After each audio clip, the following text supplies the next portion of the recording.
Flora அத்தல் or perfume oil இதை எப்படி யூஸ் பண்ணுறதுன்னு பார்க்கலாம். அதுக்கு முன்னாடி ஆயில்னா ஸ்டெயின் ஆகுமா ட்ரெஸ்லன்னு கேட்டிங்க. நோ, ஆகாது.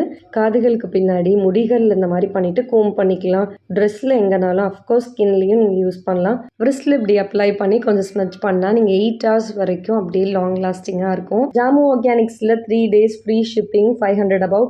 இந்த ஸ்ரீஷாஸ் ஃப்ளேவரில் உள்ள பியோர் ஹனி வந்து சாம்பிள் பீஸ் அனுப்பப்படும். ஹனி லவர்ஸ் டேஸ்ட் பண்ணிவிட்டு எப்படி இருக்குன்னு பார்த்துக்கோங்க. அதுலேயே ஆர்டர் ப்ளேஸ் பண்ணுற நம்பர்லாம் கொடுத்துருக்காங்க. தேவைப்பட்டால் யூஸ் பண்ணிக்கோங்க. என் பொண்ணு வந்து ரொம்ப நாளாக கேட்டுட்டு இருந்தா இந்த அத்தை யூஸ் பண்ணணும்னு. நிறைய பேர் நீங்களும் கேட்டிருந்தீங்க. அஃப்கோர்ஸ் கண்டிப்பாக யூஸ் பண்ணலாம். அன்லெஸ் அண்ட் அன்டில் குட்டி பசங்களுக்கு ஃப்ரேக்ரன்ஸ் பிடிச்ச வரைக்கும். சில பேருக்கு மைக்ரைன்லாம் இருந்தால் வேணாம். So beetroot lip balm use பண்ணதுக்கப்புறம் நாங்கள் அடுத்தது யூஸ் பண்ணுறோம். www.jamuorganics.com. அஃப்கோர்ஸ் இன்ஸ்டாகிராம், வாட்ஸ்அப் எல்லாத்துலேயுமே அவைலபிளாக இருக்குது. தேவைப்படுறவங்க செக் பண்ணுங்கள். So nothing special. குட்டி பசங்களுக்கும் இதே மாதிரி தான் அப்ளை பண்ணோம். யூஸ் பண்ணிவிட்டு எப்படி இருக்குன்னு சொல்லுங்கள். பாய்.